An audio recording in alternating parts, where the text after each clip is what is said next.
Support Symposium, where this year's theme is And Still We Rise.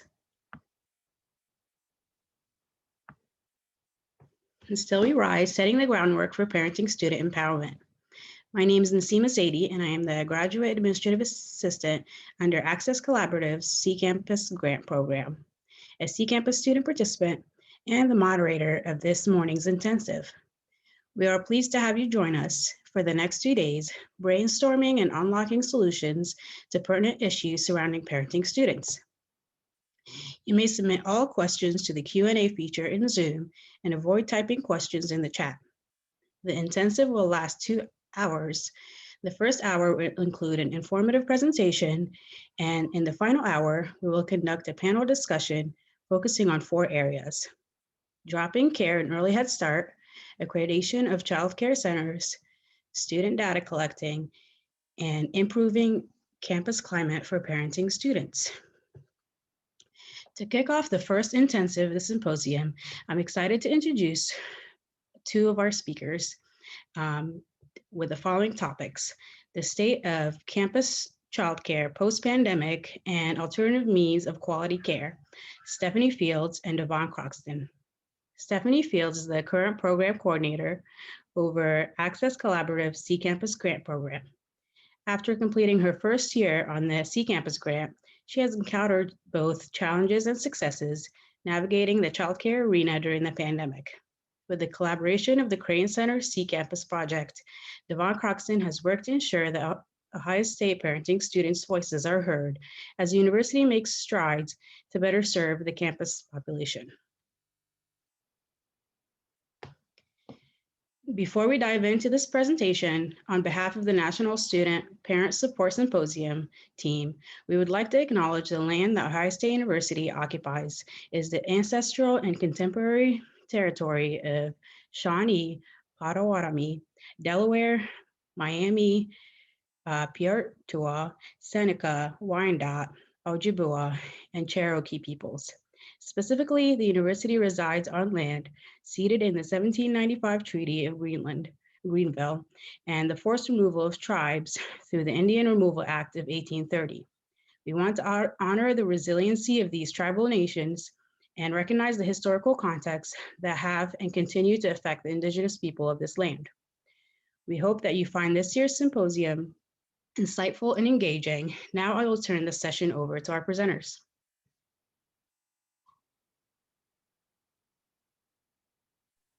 Thank you, Nasima.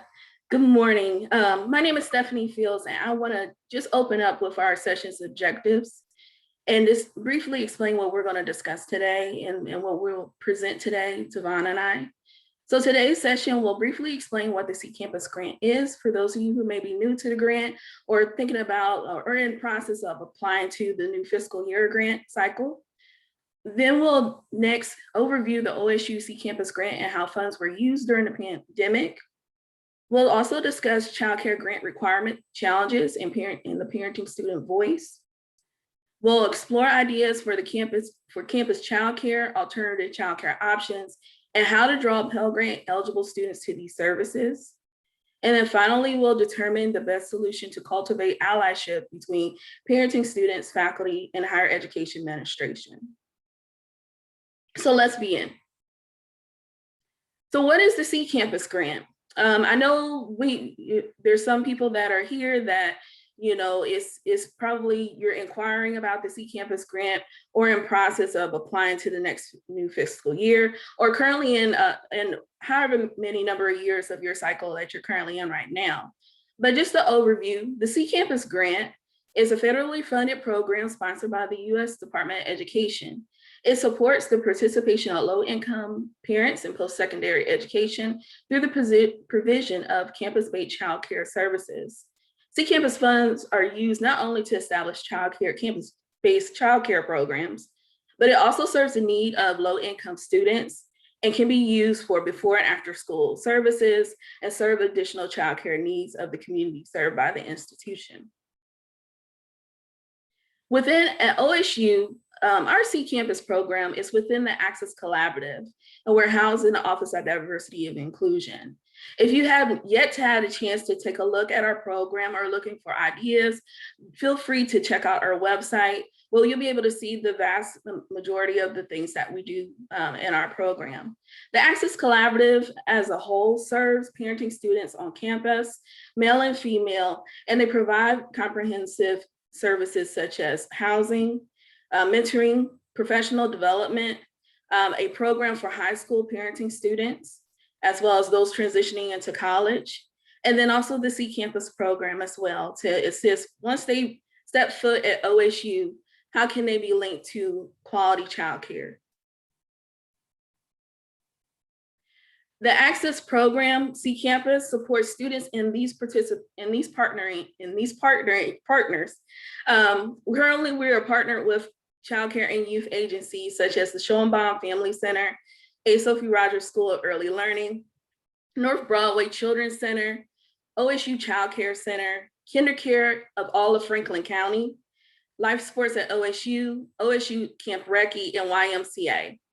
With these partnerships, they cover the vast majority of our parenting students who have both early childhood children in their early development stages, as well all the way up to age 12, if not 14, their school-age children. We use these partners as referral sources, and when we try to touch bases with our students and try to see how we can best serve them individually, I worked with each student to make sure that they are set with the appropriate partner that will be able to work with them and their family. During the pandemic, we wanted to utilize, a lot of us were strapped for opportunities or even ideas to be able to better serve our students. So this past year or the last fiscal year, we used this time to really hone in on mental health as well as providing resources to our students. So during the pandemic, Access and C Campus implemented programming and provided the following services for our parenting students. We cultivated a partnership and a relationship with Nationwide Children's Hospital. They have a P program called Positive Parenting Program, where they offer child development courses where it would be between how to handle tantrums to bedwetting. We also created a diaper depot. Our students in C Campus, if they were in need during the pandemic and they needed wipes, diapers, needed pull-ups, they knew that they could come over to our main building to be able to sign up for those resources and get the things that they need on a monthly basis. We also embarked on a summer program last summer that helped our students' children overcome and combat the summer slide. So during that time, we hired multiple teachers that would touch on things of social emotional learning, PE, art, and then basic math, focusing on math, reading, and comprehension and science. We also provided the mental health support for our parents, our mothers and fathers that are in not only C Campus, but also Access as a whole. So we had a partnership with Rise Counseling Group of Consulting that is headed by one of our very own Access alumni. And we also touch bases with OSU Counseling Consulting, where on a weekly basis, they provided both agencies provided support groups for our students so that they can be able to talk about anything that is on their mind regarding campus, personal, or academics. So with all this being said, how we utilize our alternative means of childcare, we utilize the C program. We provided some child development courses where, our students were able to touch bases and see how, how their child is progressing with Nationwide Children's, as well as receiving coaching from their center. But we made sure that we approached everything at a 2-generation approach. So as a whole, we served the whole family. And then we had programming that was child focused, had elements of their parents involved with the C program. Parents were also welcome to be a part of that learning experience and watching their baby learn how to identify shapes, all the way up to how their sixth grader is reading chapter books and their social development, social emotional learning development. And then we also focused on the parent as a whole, as they made sure that they received the resources, whether it was social services referrals or mental health resources, so that they can be referred to a personal counselor, and how those things, and most importantly, how those things relate to the parent and child elements. We made sure that our families, as they received all these resources, had the adequate child care that they needed with our partners. So now we'll talk about our requirements and the challenges that we face with the C Campus grant. If you are in your current cycle of the C Campus grant, it's a lot of talk going back and forth for whether, can I add partners that are nationally accredited or not nationally accredited? And what are the stigmas, and how, and sometimes how does that impact how I can provide, service providers for my students that are going to be able to meet their needs as far as evening care, possibly weekend care. Students might have clinicals, placements. They might have things that they have to do working on the weekend. How can we expand those partnerships? So with the current cycle that we're entering now, so if you're in a new phase applying for the grant at this moment, right now the grant requires that all child care facilities be state and local licensed and gives by year 3 of the date of the institution first receiving assistance from the U.S. Department of Education to become accredited. Now, doesn't say national accreditation, but it says become accredited. So I'm hoping and I'm optimistic that with this move towards just a minor accreditation will help us to be able to explore other avenues for our families so that we can better serve them, especially during this difficult time. During this time, I know with the OSU program, C Campus program, it's been extremely difficult watching the news and watching the national updates about childcare and parenting in our nation. And one of the things that I have found with our childcare program with C Campus, it has been rather difficult to be able to find childcare centers that meet the needs of the current grant cycle, which asks for national accreditation. Because what I found, we have a agency here in Columbus, Ohio, called Action for Children, and reaching out with their agency and trying to see what programs or what centers are nationally accredited, we could only find 3 within a 25-mile center radius from the university. And one of those centers that was on that list is our very own OSU Child Care program. So with this move, with hopes and optimism that the accreditation may not need to be nationally, nationwide, this will open up major doors for us in our community, or even within your region or state that you're located in, so that you can be able to provide valuable resources to expand more so just the typical child care center. Because as we see, with the transition and the plans that's going on in our nation regarding childcare, we very well see that many cases, our childcare centers may not be up and ready regarding staff, regarding the time and commitment to get started, regarding being able to move to their full capacity, because we're in this transition of people getting vaccinated, masking up, and to promote safety for our children. One of the things I want to highlight on in our state, majority of our child care centers that I have been trying to touch bases with have really just focused on being a part of the licensing, the state and city licensing through Step Up the Quality. This is a licensure that, it's a safe space where our state and city government is actually going into these child care centers and providing training and advocacy and visits to be able to help them stay up to par with making sure safety precautions are taking place during this difficult time. But a lot of childcare centers that I have reached out to are a little bit concerned about, national accreditation. They're not really looking for those accrediting bodies because right now they're just really trying to stay afloat.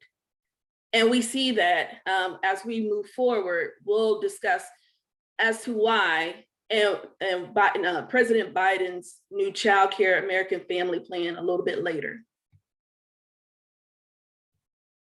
And now I will turn this over to Devon to give us some data. Thank you so much, Stephanie. Once again, great to be presenting to all of you today.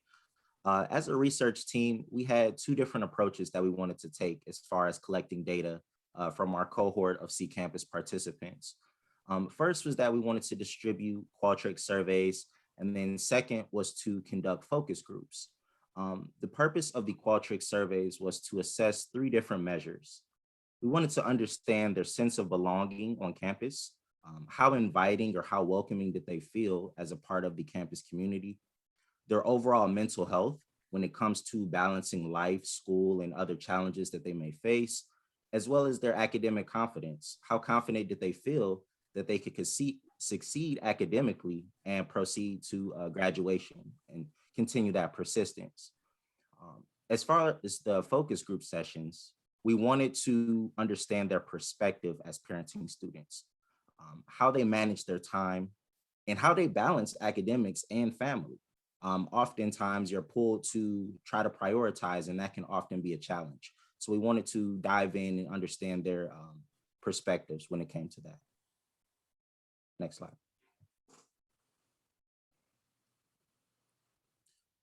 So just to give some demographic, just a little bit of background about our C-Campus participants. This data was collected during the fall of 2020. And at that time, we had 21 C-Campus participants, 11 of which were undergraduate students and 10 of which were graduate students. Predominantly women, so 18 women. However, we did have some male representation as well. As far as ethnicity, predominantly students of color, but definitely a mixture. And what I want also to direct you to is the chart in the bottom right corner, where it shows the Pell eligible students with dependents. As you can see, those numbers are relatively high compared to the amount of students that we were able to obtain and participate in our program, which leads to various challenges with recruitment and removing various stigmas that will encourage students to participate in programs like C-Campus and Access. So just to kind of give you a context of how many students are out there that need these type of supports and how we can strategize and obtain those students. As far as the results from the fall 2020 data, what I want you to first understand is that this was conducted at two different time points, first at the beginning of the semester and then secondary at the end of the semester.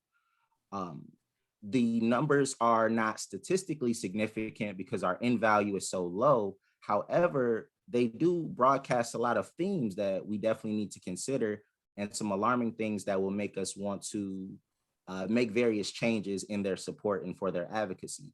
So if I could direct you to the left side where there is the blue tower, that was the indicating of the sense of belonging on campus. Keep in mind that that scale is from 0 to 10. However, so we're noticing signs that some student parents don't feel as welcome on campus or that they're facing some type of barriers when it comes to feeling welcomed on campus. Next is their academic confidence. Sorry. No, you're fine, thank you. Next is their academic confidence. That scale is from 0 to 5. So it was very positive to see that although they're facing all of these challenges regarding COVID, regarding how to do distance learning, all of these other barriers, they're still succeeding academically. And that was just something very positive to see. Something that was kind of alarming is if you go to the yellow section for mental health, that scale is from 0 to 12. And to score a 6 out of 12 for your mental health is definitely alarming and something that cannot be ignored. And as you transition to the second time point, another big theme is that we noticed that the score started to decline. as they try to adjust to various things as far as distance learning, balancing family. These scores started to drop to 5.3 compared to 5.63, 3.81 compared to 4.03, and 5.86 compared to 6. So I want you to keep that in the back of your mind as we progress through the rest of the presentation on the different themes that these represent.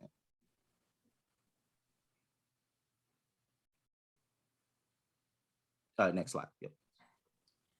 And thank you, Devon. And based off of those numbers, let's just keep those in the back of our mind as we progress in this presentation. And just thinking about, just the whole childcare, trying to find childcare, appropriate childcare during the pandemic, and just thinking about coming up with some questions that, how can we move forward as we go post-pandemic? So nationwide, recently, it's a buzz in the news with a lot of reform regarding childcare and serving higher education and serving the early childhood workforce development piece in this in our nation. So here are some of the key pointers of the Biden plan. So he's aiming for free universal preschool. There's cutting childcare expenses down by 7% of family income. The emphasis of communities of color and low-income neighborhoods, the growing early childhood education workforce, then increasing the Pell Grant Award, and then investing in, of course, high-quality childcare. So when it comes to the universal preschool, something that's come into my mind recently, back in March, I was a part of the N4C. If you have not been a part of any of their conferences, I would suggest checking them out and being a part of their conversation. If you're a child care center director, or you might be a part of the C Campus Grant, but they put major emphasis on early Head Start. And so, I'm thinking more so, as we propel and however quickly, the American Family Plan comes into play, for universal preschool, the closest thing that we're going to come to is Head Start. So really developing and establishing those relationships in our programs to ensure maybe we can have the appropriate transition to be able to help our families to be able to become comfortable with that setting. Cutting the child care expense by 7%. As we know, so many people are struggling financially with resources. So we have to be, cautious on how this might play out for our students in trying to look for quality care, or even how much, how we provide more funding for them in the child care C Campus Grant. And then emphasizing on communities of color and low income neighborhoods. Currently, with our OSU C Campus Grant, we have put a cap on, opening up the door for even our graduate students and putting a cap of 10 being able to come in to utilize the grant as they are, going through this time. Majority of our graduate students are not making, well into, $30,000 a year. Some of them are working on-campus jobs, working GAA positions. So even assisting them during this time will be appropriate. And then talking about the point that I made earlier, the lack of staffing with childcare centers at this time, or them just trying to get back in order and back in the swing of things after this past year.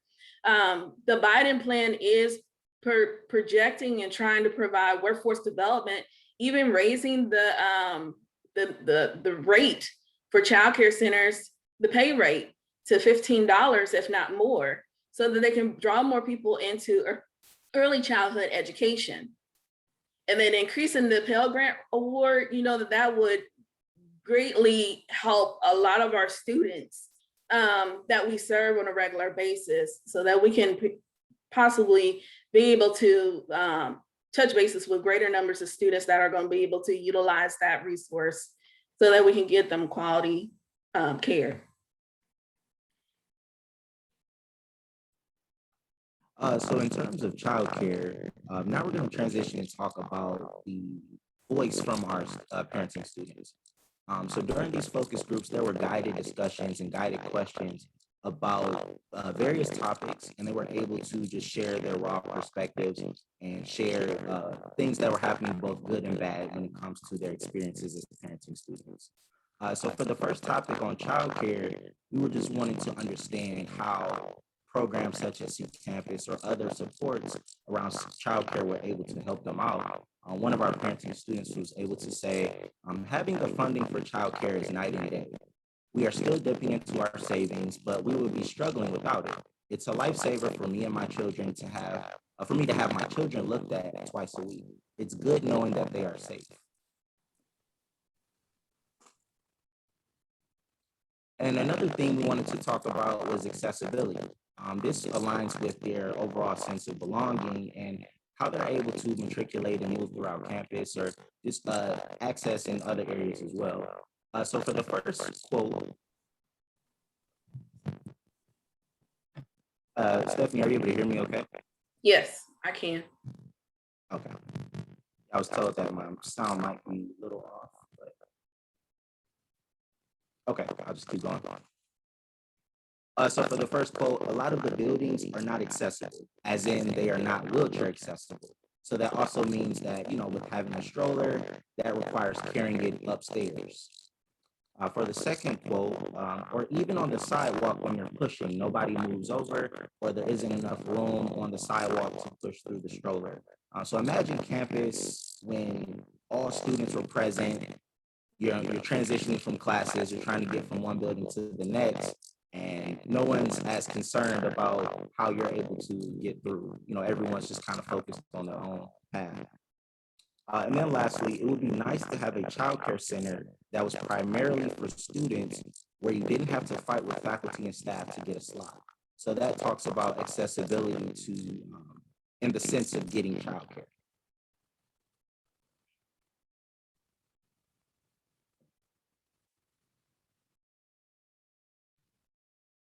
Stephanie, you're muted. So excuse me, sorry about that. So what are some of the ways that childcare can we, move forward with some ideas regarding childcare and alternative options? So I know that when I attended an N4C conference, like I said, there is major emphasis on Head Start programs and taking advantage of those. A lot of times those Head Start programs, they range. You definitely want to check them out in your city. Some of them will range from 0 to 5, or some of them will just focus on 3 to 5 years old. So Head Start programming will be able to provide those low income students more opportunities where it's not, you're when we talk about students are competing with faculty at on-campus childcare centers, particularly like at OSU, students aren't really competing with them because those programs are made specifically for them and their demographic and their income bracket, where you're not paying abundance amount of money for your child to get quality curriculum, quality care, and quality development. Also talks of drop-in care. I know at OSU there's probably one area where there is drop-in care, which is the recreation center, but that's not really accessible to all of our students, depending on where you're placed or where you're located on campus. So considering drop-in care, creating partnerships maybe with different colleges, maybe the College of Ecology, College of Education, even the College of Social Work, to be able to provide, or even your childcare center, if they're having difficulty, as they're transitioning back to going into full capacity, maybe considering some options where you can discuss, okay, maybe we can provide a drop-in spot where we can have our students go to, and we can staff it and train and make sure our students are background check safe, to be able to run a center or a minor center where they can drop off their kiddos while they're studying, or while they can be in another room while their kiddos are in a play space being supervised. So that's an option that we can think about.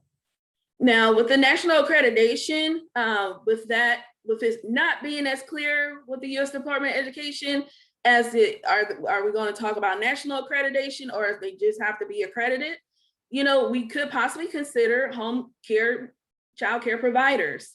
I know in the state of Ohio, with the agency that I usually link up with, which is Action for Children, and it may very well be an agency similar to that in your state, or even with Job and Family Services that you can tap into, but finding quality home-based child care providers so that it can meet the needs of students who need evening care. Because I know during this pandemic, a lot of childcare centers that may have offered that, again, may be short-staffed to be able to allow those extended hours. So home-based childcare centers could be an option, as well as also providing weekend care so that you can expand extra help to our families who, you may have worked a full-time job a full week, you went to school full-time. Now the weekend is the only time that you have free and available for you to actually study. So a home care-based childcare provider could be an option. Something that has been in recent conversations that I've heard is babysitting services. What are the pros or cons of maybe starting a partnership with Care.com, or can you start one on your campus?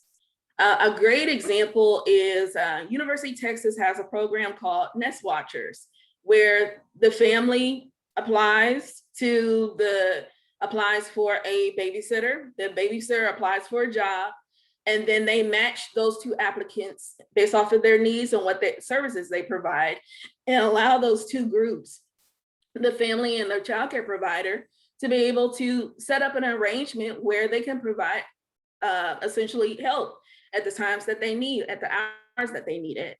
And each one of those babysitters that are applying to the position are actually federally, background checked.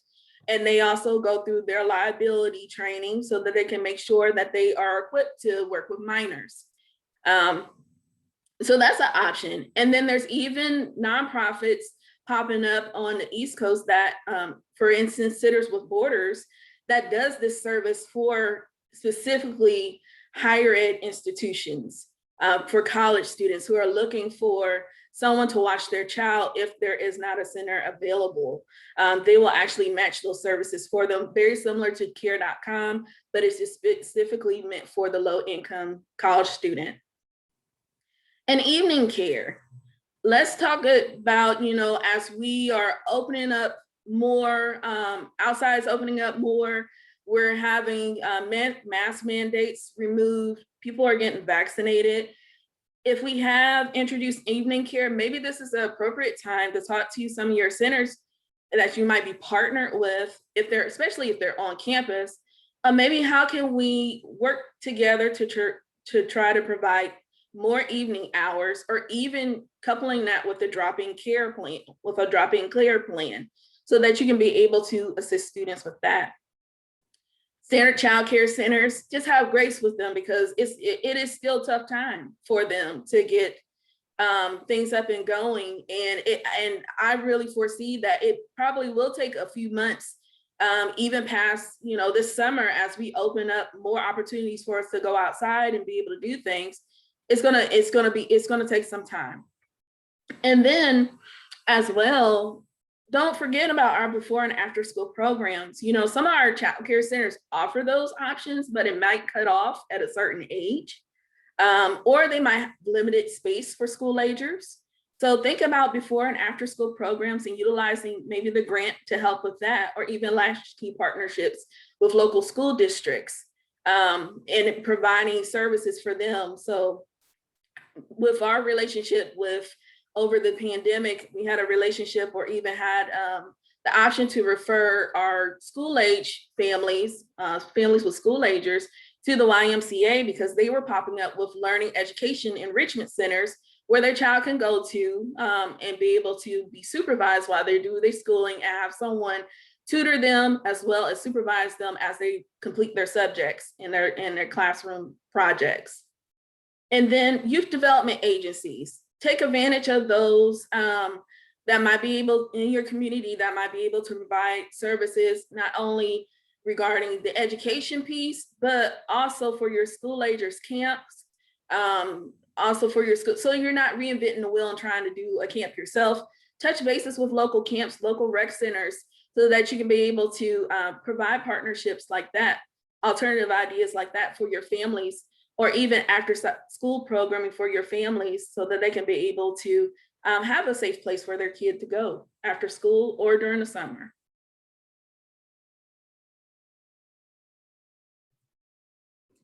Thank you. So referring back to the focus groups, we wanted to also understand, in their opinion, how can we improve access and retention? Like where they currently sit, what things can we change? So for the first thing that was mentioned by one of our participants was that we should argue for more student housing for student parents. They basically expressed that there's nowhere to go, that they tried to find housing, and that they initially came to OSU because they had student parent housing. So not to undermine or underestimate how having these infrastructures in place not only attract students, but help to retain them as well. And then for that second quote, if OSU had a park on campus, as in a place where with an inside playground, this way we can study and have our kids occupied. They consider OSU to be like a family. And having those things in place would obviously improve retention as well. Continuing on with access and retention, another participant expressed that I would say that childcare services on campus where you can drop off, maybe not every day, but like Monday through Friday, something of that nature. So they're noticing that it's not in, a crutch or something that they want to constantly lean on, but it would be very beneficial to have it during those times, Monday through Friday, where they have more intensive class schedules or work schedules. And then for the next quote, I have 2 kids who go to school and one who needs childcare. He goes part-time, which is 3 days a week. It's still challenging because I have to keep him home 2 days. I don't have a choice. If I want full-time care, I would have to pay and I cannot afford it. So speaking of access in terms of affordability as well. So even if we do have childcare locations or services that are being offered, do they match the financial standing and the budgets of our parenting students? And what can we do to meet them where they are so that they don't miss out on these supports? Another theme we wanted to talk about was curriculum and pedagogy. So understanding how their academics has been affected by them being a parenting student. And then one of our participants mentioned that within their college, they have to change a lot of things, and they have changed a lot of things. And due to COVID, there's a lot of reasons for these changes. Noticing that they're not as flexible, and that because of the requirements of that college, they still have to complete their clinicals. So even in spite of COVID, there's not any special considerations for them as a parent. But I'm sure we all can agree that as parenting students, the things that they were affected by due to COVID are much different than a standard student or that their peers are facing. So that's something that definitely needs to be into consideration. And then another one in lines with curriculum. I send an email to my professors at the start of the semester to let them know about the situation. I put everything up front. Usually they are accommodating or understanding. There's usually one professor who just doesn't understand or doesn't try to work with you. You think that they would be more lenient this semester because of COVID, but they are often assigning just as much work, if not more. So as far as faculty and administration, definitely something to also consider, because like I mentioned, the consequences of COVID for a parenting student can be a lot different compared to a traditional student. So with all that being said, what are some of our strategies that we could kind of think about as we think about the transition of reform in childcare in our nation as a whole? We think about locally, we think about within our cities, within our communities, and on our campus. Like, what ways can we, since there is a primary focus on our Pell Grant eligible students, coming from even our president to provide more resources to them, as well as our parenting students, how can we strategize in pulling those students into our C campus programs. And honestly, I think, let's create variety as we transition as to however our nation is going to plan on childcare and how we're going to move forward. It's going to take time, but let's take advantage of, if there is not a barrier or a blockage on the national accreditation, what services can we provide our students? And in addition, I wanted to mention, going back to drop-in care, maybe we should look into drop-in care centers within the community. It doesn't necessarily have to be a place that you have to build on your campus, but there's plenty of centers, or I know in our area, there are some centers that are offering drop-in care opportunities and options for people who are just on the go. And it's been lifesavers right now during the pandemic. When you cannot, your child care center they close down at 6, but you have a class at 8, and you need to drop your child off, and the drop-in center is open until about 10 p.m. utilizing those resources. So let's create, how to draw these Pell Grant eligible students. Make sure that your partnerships are quality. Don't just as students are giving you ideas, hey, I want this child care center, I want this one, this is the one I feel comfortable with. Strategize of what centers that are going to meet your student population in your C campus enrollment. Look at their needs. Do we have families who have children with special needs? Do we have families who need evening care? Do we have families who need, while I'm on campus, I need some time to just have time to myself as I transition. Where can I drop my child off at? Or I need weekend care so that I can be the best, strive the best academically as I possibly can. So creating variety in those partnerships, and then advertising those childcare center options to those students so that it can meet the various, complexities of our Pell Grant eligible students. And then also selecting cost-effective solutions catering to parents' needs. Sometimes those drop-in care centers, if there are any child care centers like that, their costs aren't that astronomical. It's not a big, heavy cost. It's something that's, you can pay hourly. Thinking about, even the sitter services, if you're utilizing that, that's not really too cost effective, but you might need to support people as far as getting their background checks and making sure that they're up to par with minor policies at your universities. And then making sure that, these are quality centers, that you're not just having them on your roster as partners where you can funnel students in, but there actually are, you have intuitively thought these out and made sure that these are going to suit the parents that you're serving.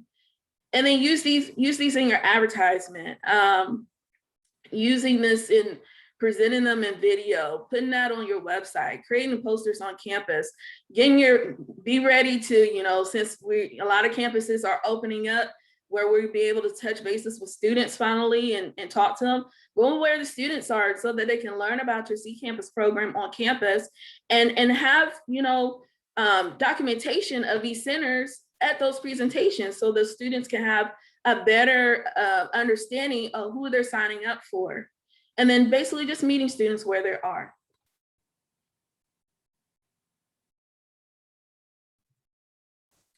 And then another thing we wanted to understand was how they handled intergroup and intragroup relations. So as a parenting student, how do you interact with other students on campus, whether they're traditional students or students that you can relate to? What has that experience been like for you? And one of our students mentioned that, I have friends on campus, I know we are not really friends anymore. They feel like I can't do anything because I have kids. If it's going out to lunch, they just wouldn't ask or something, and it's kind of difficult.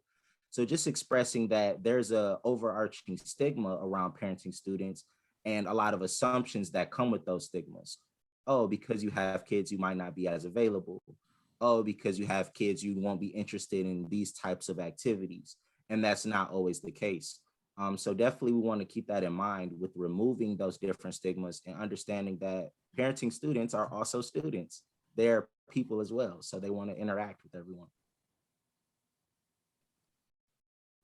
And another situation, another participant mentioned, I've noticed that like people will talk differently to you after they find out that you're a parent.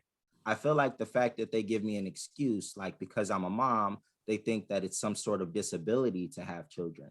Just to see how other people view it as such a negative thing, it frustrates me. So also echoing that these same assumptions about the life of a parenting student can be frustrating. And we have to do everything in our power from where we currently sit to debunk a lot of these stigmas and to normalize that these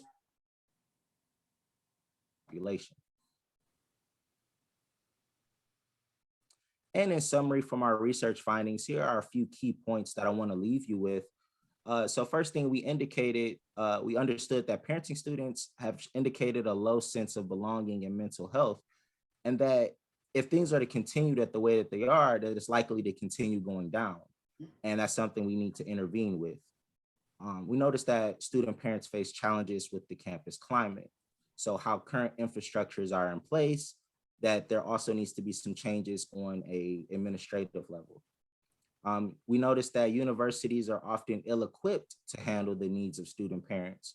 When it comes to things like finding space, training faculty, understanding policies, the way syllabi are created, a lot of these different things, they're ill-equipped to support student parents. And then lastly, we understand that more research really needs to be done to communicate the unique needs of this group and to show more efficacy of specific interventions. So there are more things that need to be tested and tried to understand how we can better cater to this demographic. And then lastly, I just want to leave you with some recommendations as well. And I want you to always understand that where you currently sit, you can still be an advocate for parenting students.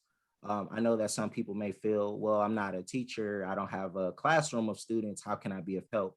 And there's a lot of different ways. So as far as researchers, which is where I currently sit, understanding that how I approach research needs to be understanding and within the lens of parenting students and how they are treated. And that I can be more aggressive with creating more literature and more research that's going to advocate for them. As far as higher education administrators, understanding that the curriculums and the training that you do for faculty and staff and the policies that you put in place need to be considerate of parenting students and how they are affected, and that they are a demographic that needs to be represented properly, which aligns directly with policymakers as well. As far as faculty and staff members, understand that how you can conduct yourself as a faculty and professional is seen as student parents. They look to you for guidance. They look to you for that level of support because you're trying to help them get to a level that they haven't obtained yet. So the way that you operate is crucial to their development. And as you can see from some of the focus group responses, it could be either positive or negative, and that's really up to your approach. And then obviously childcare centers, the great efforts that you offer and the more that you can expand your reach is going to be crucial to supporting student parents present and in the future.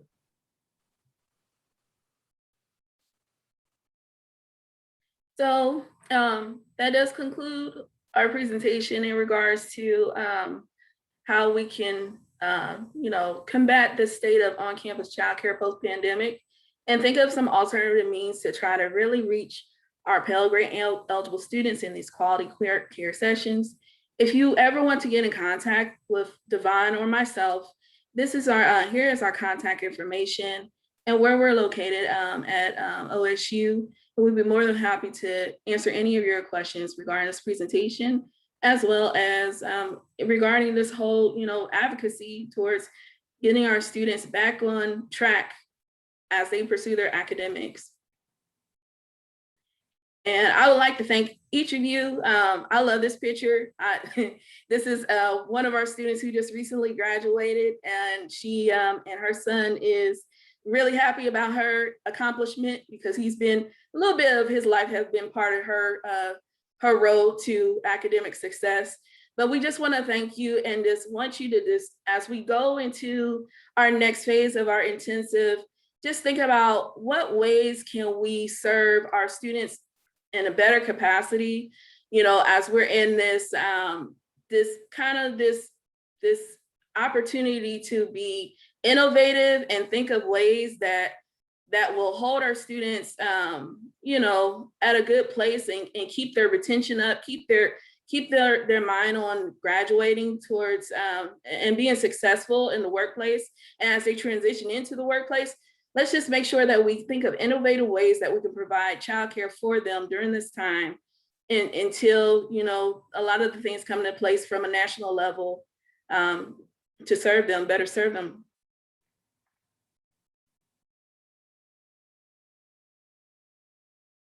And now I will turn this back over to Nasima. Thank you, Stephanie and Devon, and thank you everybody for your attention so far. Just to recap, the topics that will be discussed by our panel will be drop-in care and early head start, accreditation of childcare, data, campus climate for parenting students.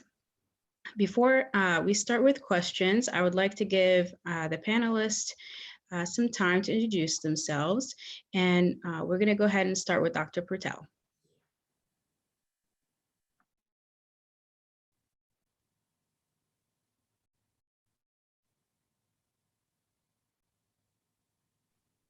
Your mic is off, Dr. Purtell. Thank you. Hi, everyone. I'm Kelly Purtell, and I am an associate professor in the College of Education and Human Ecology here at Ohio State.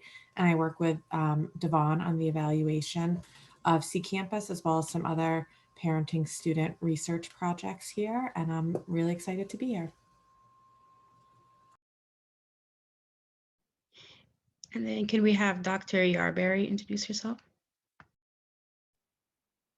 Hello, everybody. My name is Sinead Yarberry, and I am on this panel kind of representing the faculty perspective. I'm an assistant professor of clinical practice with the College of Nursing, but I also myself just finished a doctorate, so kind of understand both the faculty side of this and as well as the student side.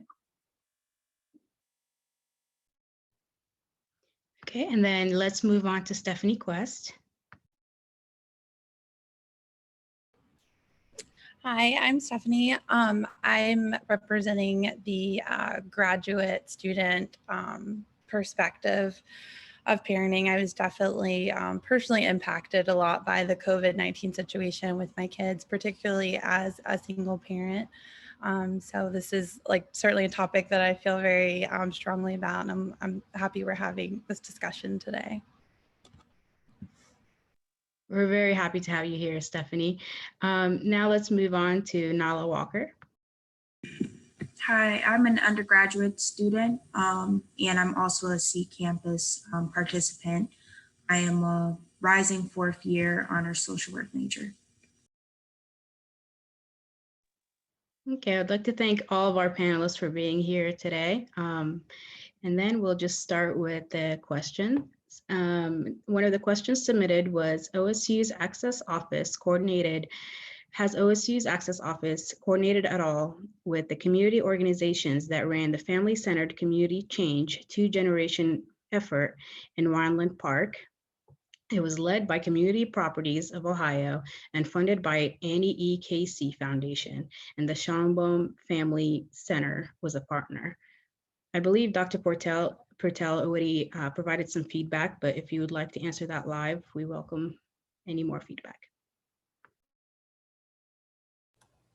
Yeah, I would just say because SFC was involved in both, there's some overlap and I think some idea sharing, although there hasn't been kind of more formal collaborations between the two groups.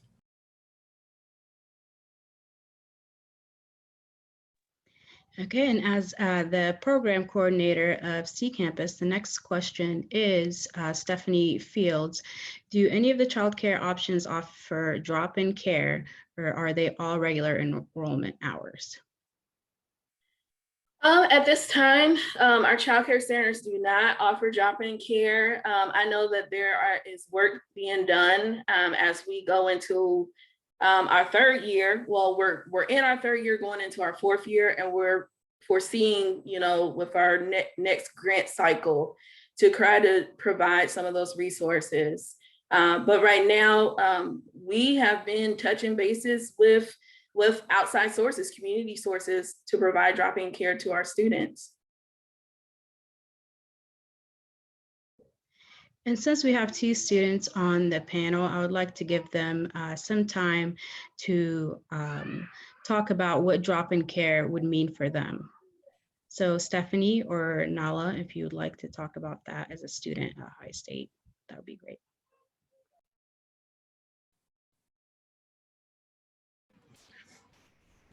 Personally, for me, I think it would be a tremendous resource, honestly. I used to be involved in research prior to COVID-19 with the College of Nursing, and that was something that I had to step away from because there just isn't the childcare available. I know when I started my program, I knew of 4 centers in the area that provided evening care. So that was really something that was part of my game plan with school, and making sure my kids were cared for, what I needed to do as a student or as a researcher, as an employee. And as of right now, I know one of those centers is closed and the other 3 are operating on reduced hours without evening care. So for me, it would mean a lot of things. It would mean being able to participate and research. It would also mean even just simple things for some people, like going to a doctor's appointment. Like right now, when you can't bring your children to the doctor's office or they have a sibling, getting yourself to an appointment or getting your child to an appointment when the other one can't be there is really challenging. So there are a lot of just logistical things in life without having that person there that would be a lot more simple. And I think it would definitely reduce a lot of stress and just create a lot of opportunity. I agree with Stephanie. I think that having drop-in care options would allow me to participate more on campus, especially with student organizations that are only meeting in the afternoon. 6:30 to like 8:30 usually is the window. So it was just always difficult for me to find a parking spot and be able to bring my son on campus, especially with everything Devon mentioned earlier in terms of campus not being as accessible to students and not having those areas where we can like bring our strollers, and I would say it would be extremely helpful. Thank you, both of you. So we have 2 questions regarding the same subject, and it's about the national accreditation no longer being required.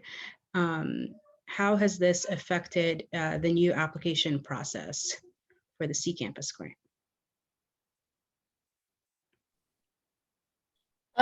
Affecting the application process, I think it's been quite a bit of a gray area up to this point. I know, speaking to some of my colleagues and other institutions that run this grant, when federal reporting comes around, you're kind of like, well, I just kind of been making partnerships with childcare centers, and it's worked well for me. So I haven't had any issues with the national accreditation piece being a barrier for me. But in the long run, just making sure, it sounds like, as I have read that piece on the U.S. Department of Education's website, it sounds like that national accreditation piece is no longer a limitation. That it just needs to be an accreditation. And just having, if that is the case, being able to just use your local and state accreditation body and licensing bodies is really going to provide a wide variety of resources out there. So I definitely would advise, if you do have any concerns, definitely contacting, as you are writing your grant, who you're linked up with the U.S. Department of Education, to ensure that your partnerships are going to be worthwhile. And before you start budgeting, which of those partnerships are going to be, is it going to be a issue for you to link up with them? And so before you start tying into or having students refer to you, hey, I like this childcare center. Can I use the C Campus grant for that? No, just be proactive in making sure that those grant relationships are going to be applied to the requirements, even the new requirements for this fiscal year. But current people, as I have understood, is still the national accreditation. If you are not going into the 2021 fiscal year, and you're still currently in a grant from 4 years ago or what have you, it still requires the national accreditation. Thank you, Stephanie. The next question is regarding the number that Devon mentioned about 21 students being involved in the research study. As C Campus as a whole, how many students are currently enrolled? Got you. So for this current semester, 2021, there's about 26 for right now. 21 was the number during the fall semester. This is the third year of the program. So we have a fluctuation of students. We have new students coming in, and on the positive side, we have students who are graduating and transitioning out. So that number changes from semester to semester. And can I add to that as well? Just like Devon has said, we had being that we had some transition in our C Campus program. Then on top of that, COVID happening, and that really, a lot of students, as I know all of you do know, a lot of students just were apprehensive. Even if the childcare center was not open, even when they did open up last June, a lot of people were apprehensive to send their babies out because they were not for certain, as well as how far centers are using CDC guidelines, and how clean and how the staff are trained, things of that nature. But I will say, to celebrate, within this past year, C Campus was able to graduate 10 students out of the program.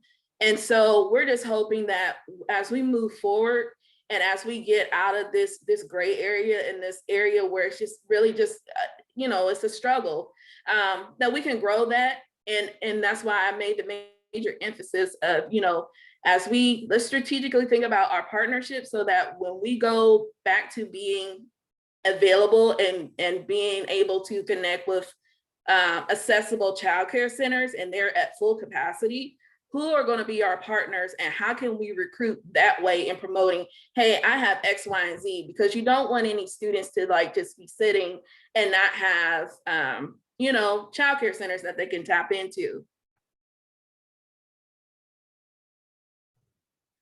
So the next question is actually related to that. Someone asked, I'm interested in hearing more about how you partnered with childcare centers to provide drop-in care for students. Right now, the idea was pitched to one of our partnering childcare centers because they, and we're in the process. So there's no guarantee, there's no finalized.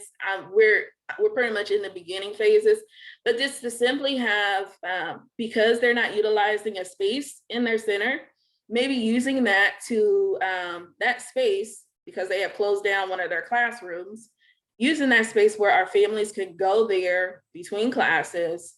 We hired student help, get them, the training that they need based off of our university's minors policy laws and things of that nature. And then making sure that they get, background check and trying to have that going, just basically just creating a talk. I know one day I just thought of it, wrote it down, Kate proposed a plan to them and just ask the center director, is this something that could be feasible and how could that be worked out and what hours could be worked out and how can we get past the liability things?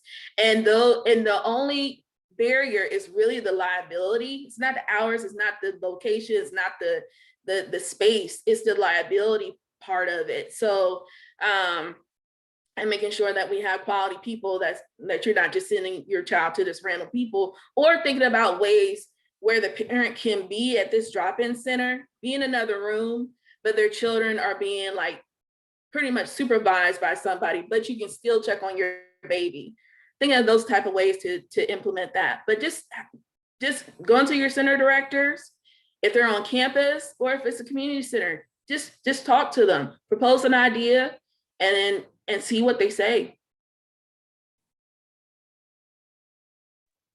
Thank you, Stephanie. I would like to pose this next question to Dr. Yarberry. How can parenting students cultivate positive connections with faculty and administration as finding secure childcare becomes a challenge post-pandemic? Yeah, that's a really great question. And I certainly want to acknowledge some of the feedback that you received on the focus groups, that you're always going to have that one professor, it seems like, that isn't as flexible as others. And I think for me as a professor, I don't think I quite got it all the way until I had kids, and then I had kids and I was in school. But I would say, being as open as you can with your faculty members about, your situation at home, whether that, you've got kids with a little bit of support, or you've got kids as a single parent, and kind of where you're at, not to use it as, an excuse, or, trying to get out of doing things. Most professors have assignments that are geared toward meeting specific learning objectives for a course, right? So when I partner with students that are parents, the thing I try to take a step back and look at is, given their situation, I need to make sure the student can meet course objectives, right? That's the end goal. And they want to be successful doing it. They don't want to feel like they're drowning the entire semester to get to those objectives. So how can I either flex due dates or flex what they're doing to help them move along and not fall behind, but also give them a little bit of wiggle room? So I think just, open and honest communication with your faculty is always going to be really helpful. Even if you shouldn't have to, but even if you have to explain, I still want to meet course objectives. I want to be successful in your course. How can I partner with you to do that? I try to use like the partnership language when I meet with students, and I would encourage students to do the same. And for any faculty or administrators listening, I think, if you can't necessarily put yourself in your student's shoes, sometimes it's really helpful to do that, because they, always assume best intentions. That's one of the biggest lessons that I have really come to embrace as a faculty member, and I've never been let down, assuming best intention. Thank you, Dr. Yarberry.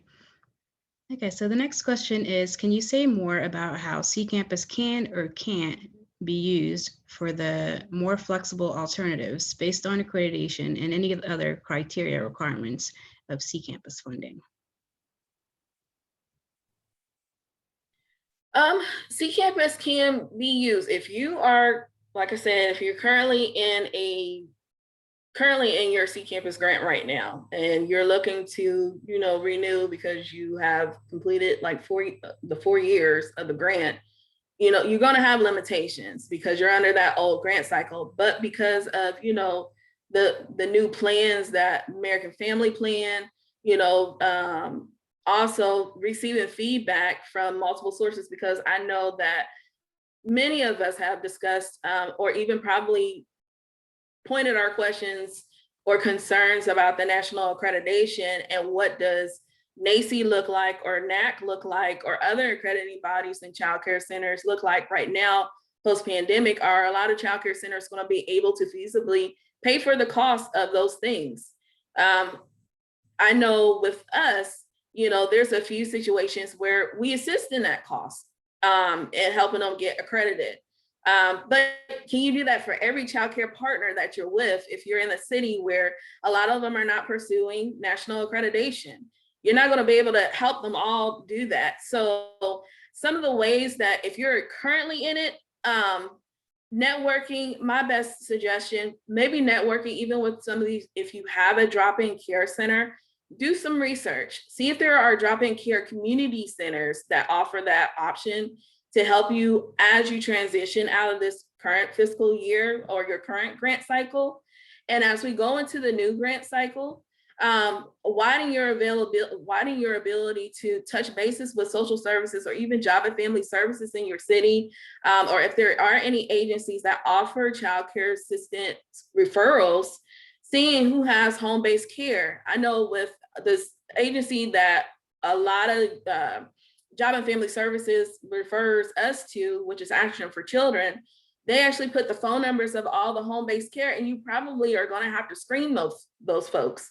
But that's what I plan on doing. I'm going to screen them and ask them, because you don't want to make partnerships with people or share with them what the grant all entails. Like, hey, I'll pay for you don't want to do that, because you want to make sure that you're partnering with people who are just trying to provide a service and serve your students to the best of their ability without trying to, oh, this is an opportunity where I can get some bang for my buck because there's a grant out here. No, make sure that you're intentional with the centers that you're working with.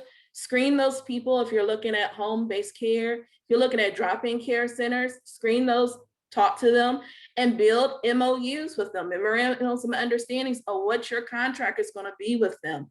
Okay, we're going to provide this and this and this with our C Campus grant, and how we equip our students before we refer them to you. And then what can they provide to you in this partnership for the next, the duration of your C Campus grant.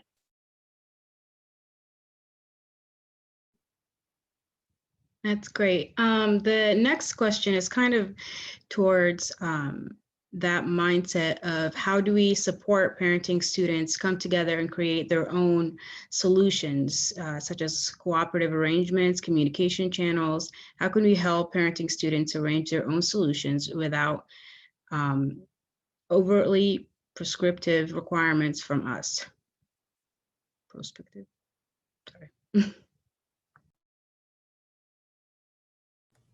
I can start on that one. But I'm also really curious to hear what the actual students on the panel think would be helpful. But I can give two examples of things.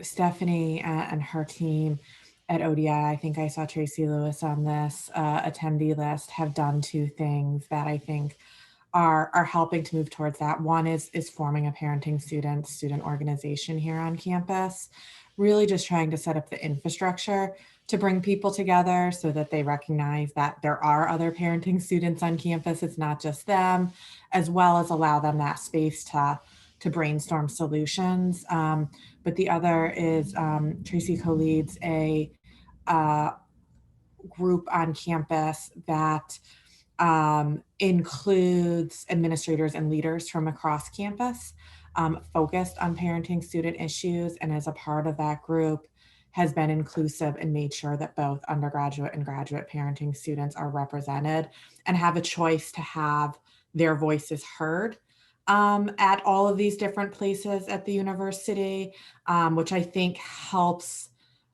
prevent some of the overly prescriptive things that the questioner might have been asking about. So those are two directions we're going, but I think it's not easy. Ohio State is big, and finding people and bringing them together, especially parenting students who have so much on their plate already, it's not easy, but I agree with the question that it's a really critical piece of the work.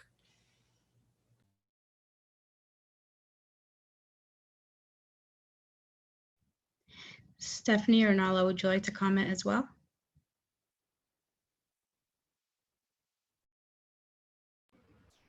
I'll just say that I felt like C Campus and like some of the monthly groups and things like that, even though sometimes it was like hard to fit in, I might have like a kid beside me throwing macaroni or something while I'm doing it. It was really nice to not feel like so isolated, because parenting even outside of a pandemic can be isolating at times. And parenting during COVID was just like, it's like at least for me, and I know some of the parents that I know, it felt like we were just sort of like drowning and like homeschooling, and then we had other little kids at home, and then we're supposed to be on computer for 6 hours of Zoom a day, and it just becomes crazy. And it's like, how are people doing this? And so to have like that time to see there are other people out there that get what I'm experiencing, and we can kind of like come together and be there for each other and support each other. I think that was really helpful for me. So that's definitely something that I would hope, you know, every parenting student can have access to. As a parenting student myself in the C campus grant, I agree that those sessions really do help you feel connected and help you feel like you have a sense of community on campus. Okay, so the next question is, what experiences have you had with encouraging faculty to acknowledge student parents on course syllabus? The example might be statement related to missing class or completing an assignment by the deadline due to caring for family members.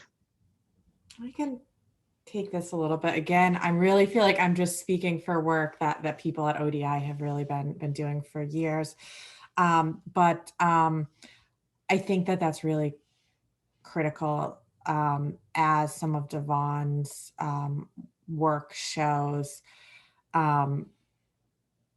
It's really hard sometimes for parenting students to approach faculty about these things, and having a statement in the syllabus sets a tone that might lead to some of these partnership conversations. I really like that idea. And so the Office of Diversity and Inclusion at Ohio State has actually drafted language that has been circulated for professors to include. And in my experience, when sharing that with other faculty, they're really receptive. And the most common response that I see is, oh, I never thought about this. It's really just in some ways an oversight in our faculty culture on our campus, I think. And so the biggest challenge that we face is really and kind of educating people and getting that language in front of them to include in the syllabi. We don't meet a ton of resistance once we present it to people, but you know, it's the same challenges of, do they read it in their email? When are we going to catch them and have them actually remember it when they're putting their syllabi together and things like that. So it's kind of just a constant education and re-education process on our campus. But I think I like the syllabi statement, and I'm hopeful that it will continue to be more widespread at our campus and others.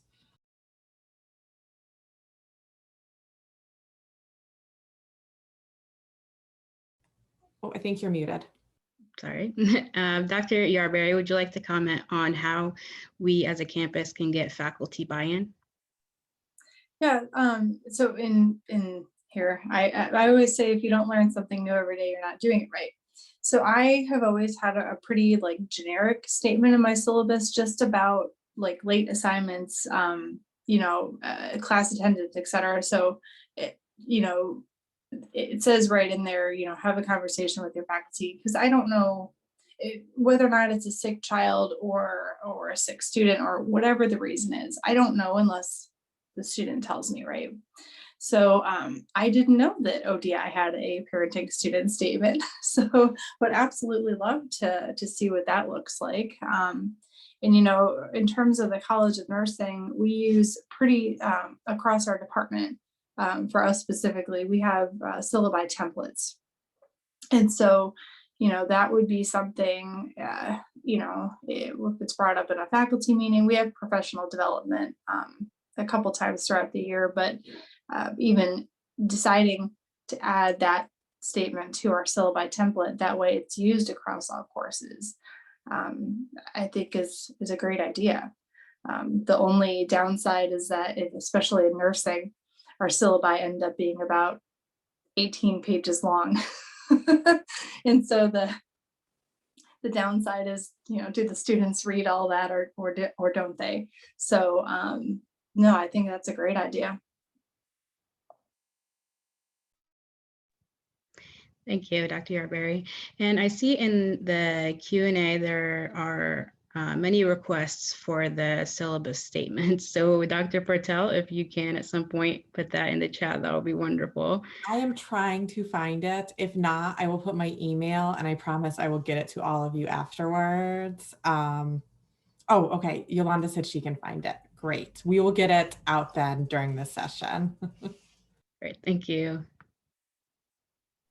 And the next question is, in addition to childcare, how many schools who are awarded C-Campus grants have other support programs for their student parents? Mentorship, professional development, networking, socials. Are there additional pieces only available to C-Campus eligible students, or do you open those to all student parents? Well, I'll answer that.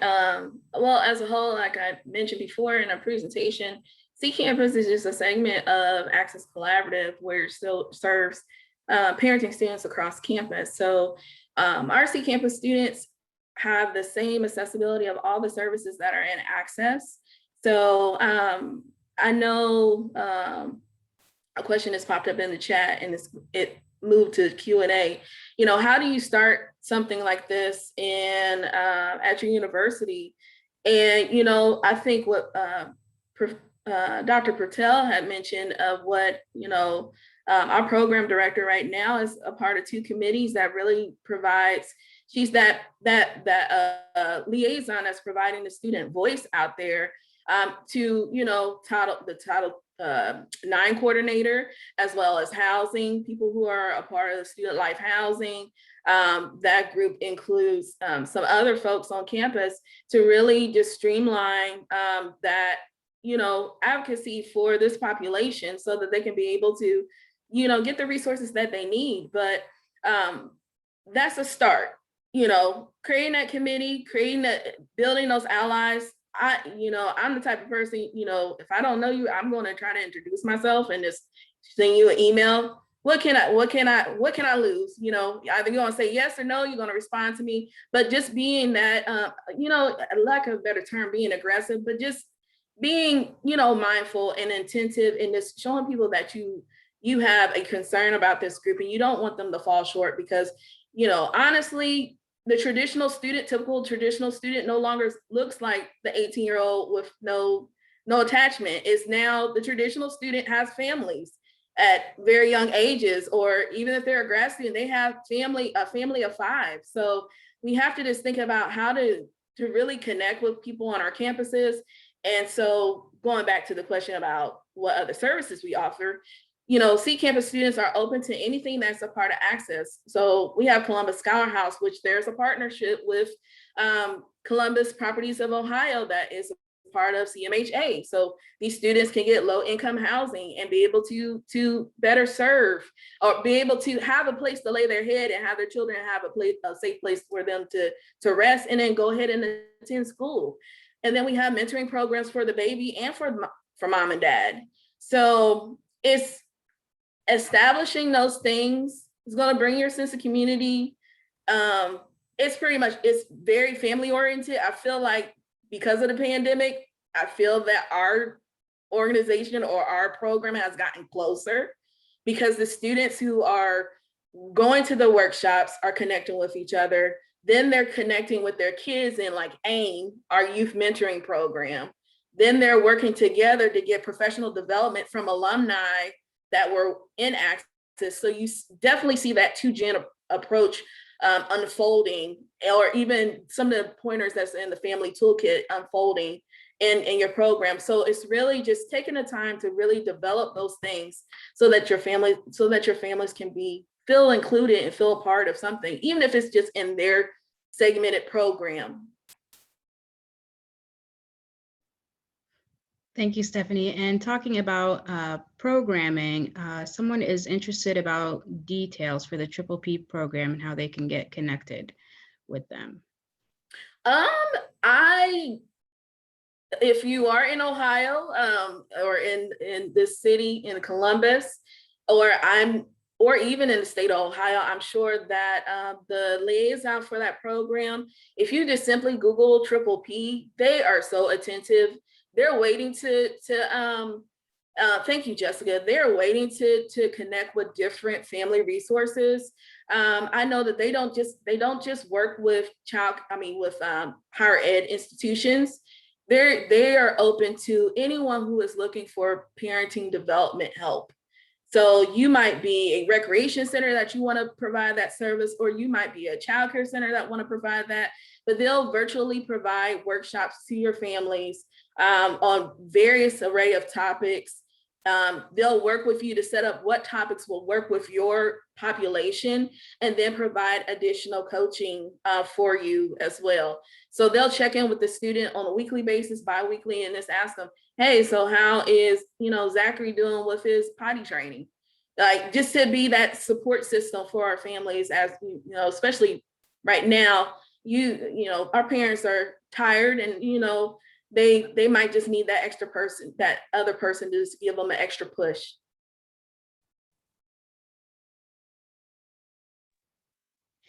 And I'm sorry, Stephanie, I think this one is for you as well.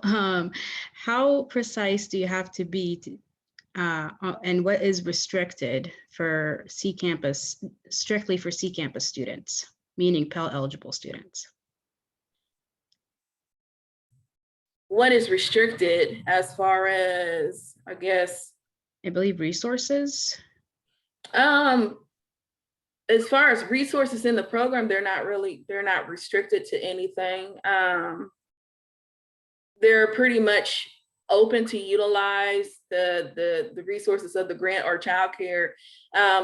Definitely with our graduate students, we because they're low income, and of course the Pell Grant isn't with graduate students, professional students, we utilize the income guidelines for TRIO programs through U.S. Department of Education to make sure that those students meet those income brackets before we choose them or select them to receive the C Campus grant. But resources as far as a part of access or child care center facilities, we don't restrict any students in regards to that. Thank you, Stephanie. And then the next question is from a student. I am coming from a community college world where TANF has a staff on most campus. How common is TANF and parent-student support centers on campus?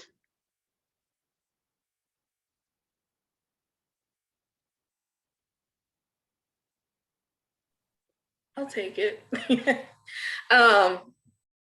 TANF, I'm not for certain how. I know that with OSU we have a student advocacy center, and when those care funds were being sent out or being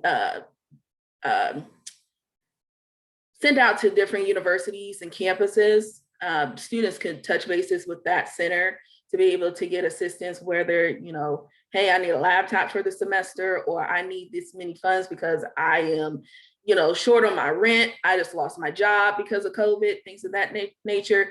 But I'm not for certain if who would be the TANF assistant program, if we have one at OSU, or if there are at, TANF coordinators on various campuses. But just check in if your campus have a student advocacy center, a wellness center, a support center, touch bases with them. I know with us, even with me being a program coordinator, I also have to take off my program coordinator hat and put on my case manager hat. So a lot of times if those students have those questions, I know where to point them to in the community so that they can be able to get those services on campus as well. Thank you, Stephanie. The next question is for our students and Devon. What are some ways we can find and sustain Pell Grant students post-pandemic? I think I can start off with that. There's been talks about implementing it into the application. So when you're trying to apply for school, using those different applications to find where these students are, who they are, how we can reach them. So any type of application or documentation that is required, using that as a way to reach out to them. That's been the main strategy I've thought about so far.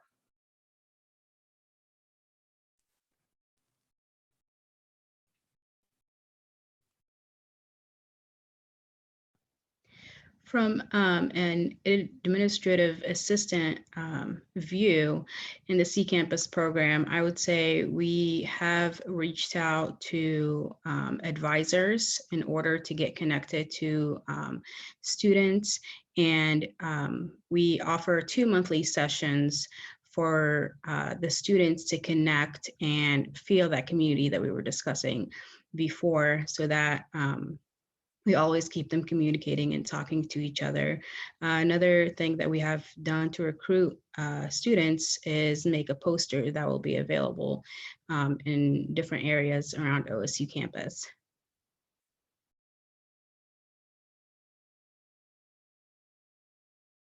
And just to add to that, don't be afraid to, be out on campus. I know that with our C Campus program, we've created a recruitment plan that includes, like Nasima said, the marketing pieces, paperwork, and then we'll touch bases with, our Crane Center partners, Devon and Kelly, in making sure that we have as much education as we possibly can for our students regarding childcare centers, as well as research of our program to really get it out there. So don't be afraid to go out on campus. I know that it's a lot of work, but meet students where they are, because I think that's where you're gonna grow. That's how you're gonna sustain. Once you establish a rapport, that's beyond since we've been so stuck on having to be virtual, going out into the campus community is going to be super helpful so that we can sustain those relationships. Because I don't know about you, but I know if I meet someone in person and I feel that connection and I know that they're really supporting me and really trying to advocate for me, I'm going to try to keep that connection going. I don't want to lose sight. If I'm a student that is new to OSU, I'm not going to try to disconnect from that person, because hey, that's going to be my lifeline. I might be miles away from my family. This is my lifeline. This sounds like a program that's going to be really successful for my academic development and as I pursue my university, my post-secondary education. So I'm going to go ahead and really just touch bases with them. Just a very small suggestion, just adding on everything that was said.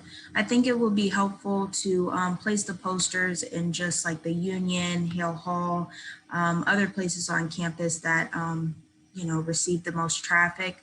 But I also think that it would definitely be helpful for these organizations, the Access Collaborative Program, C Campus, Students with Children organization, for them to have places at the involvement fair each year so that we can make sure that we're reaching out to the most students. And I think that would be a great place to start. Thank you, Nala. This next question is for all of our panelists.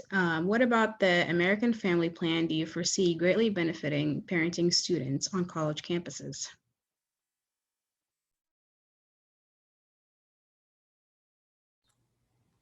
So I think Stephanie did a really great job covering it in the presentation, but what I really like about it is that I feel like it's holistic in the ways that it would address the needs of parenting students. So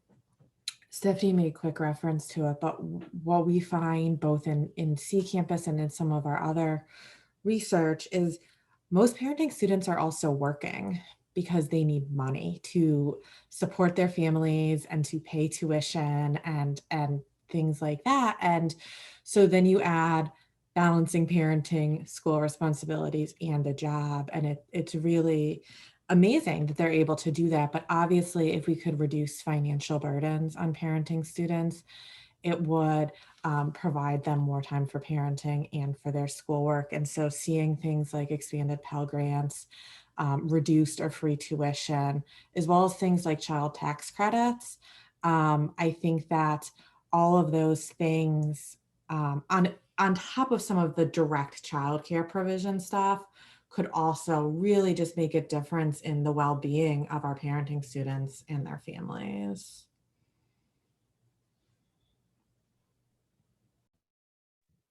Thank Yeah, I you, was gonna Dr. say, Patel. Oh, go ahead, Devon. I'm sorry. yeah, I was gonna say it's kind of unconventional, but as I reflected on this question, I think it's a strong symbol of advocacy. And that shouldn't be understated. It's really showing that our parenting students are being seen, they're being heard, and they're being better supported.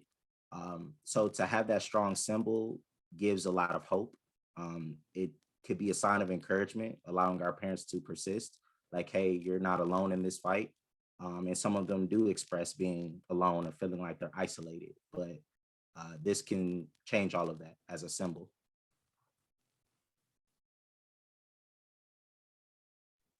Thank you, Devon. I agree. And I think it will also encourage parents who are not students yet to apply to college and get that degree that they've been wanting. Okay, the next question is, can you share how many students are in C Campus program? I believe Devon already shared that number, but as a university parenting student program, I'm interested in how much staff time is needed to manage C Campus well.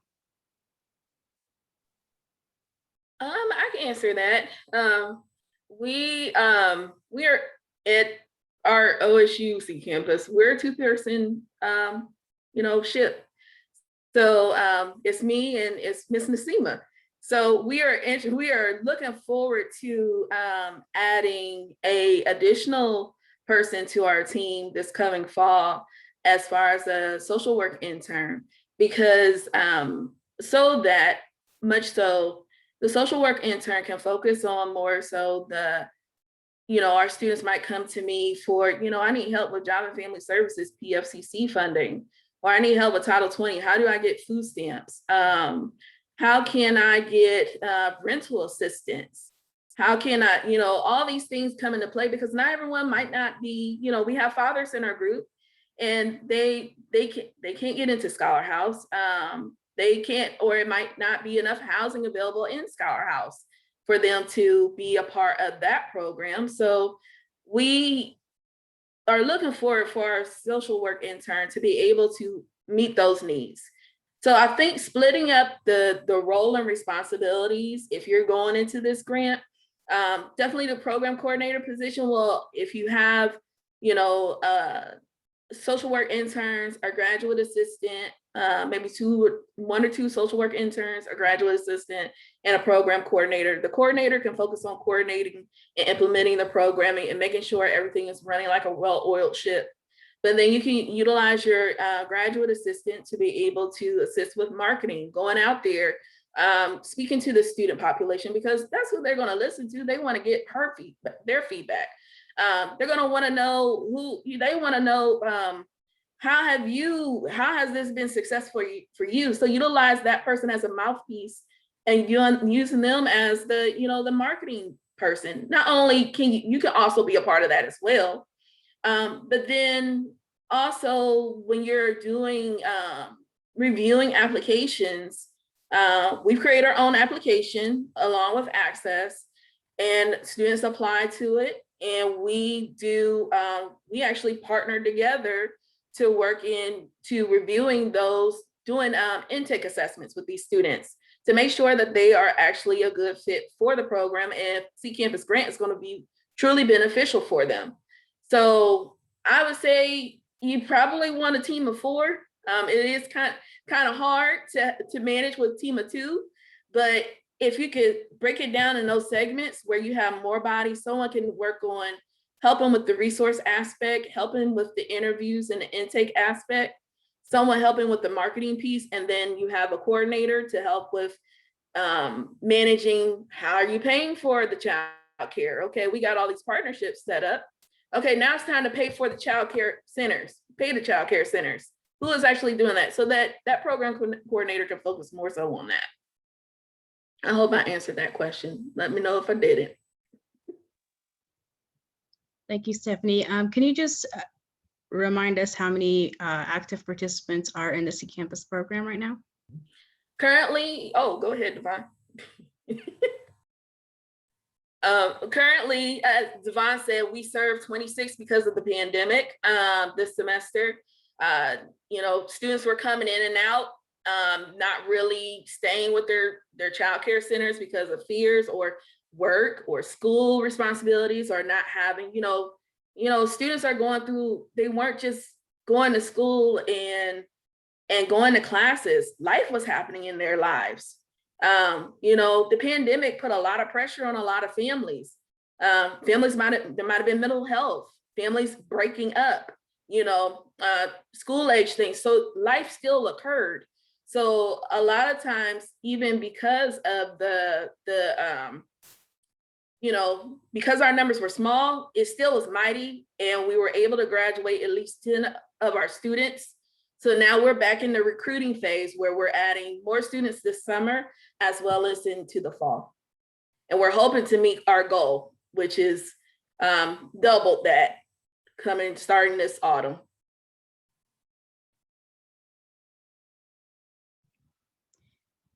Thank you, Stephanie. So this question is for everyone who would like to answer it. What recommendations would each of the panelists like to make to their fellow colleagues on aiding parenting students post-pandemic?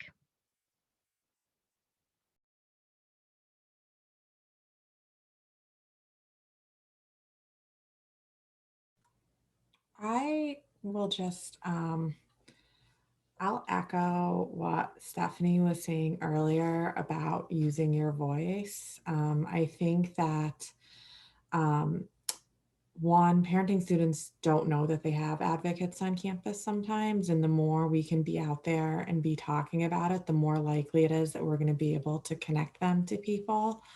And I think, we're still figuring out what fall is going to look like, and so just any opportunity that you have to be talking about this to parenting, to your students generally, knowing that some of them are probably parenting students and haven't disclosed it, whether that's in class or at a student activity, or just when you're at the union, things like that, I think are important. And then I also think, related to this and to the earlier question about how to build these programs, talk about it to everyone.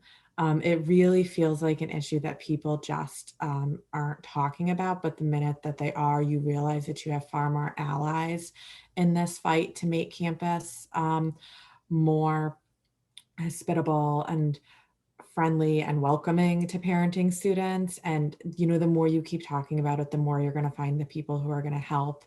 And then they're going to keep talking about it and bring their colleagues on board. And so I think one of the things that we can do, in addition to providing direct services, is continue to build the climate and the community that is going to be more supportive of parenting students, both as we come back from the pandemic and in the long term.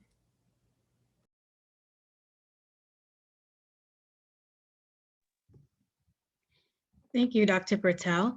In closing, I would like to thank everyone who attended today. We don't have any more questions, so I just wanted to say thank you to Stephanie for all the hard work she's put in the C Campus program, and thank you to Devon and Dr. Patel for the research that they work so hard to continue to bring focus to the subject in universities.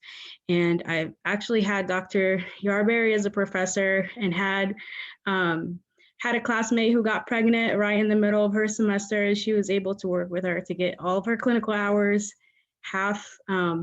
in half of the semester, and that was incredible.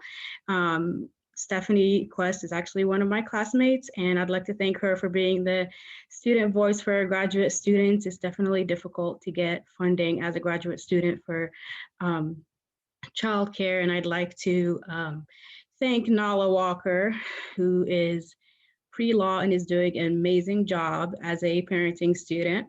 Thank you so much to everyone who attended. And if no one has any more questions, we'd like to end this symposium. Thank you. And there will be a 1-hour break before the next session will start for those who would like to attend that as well.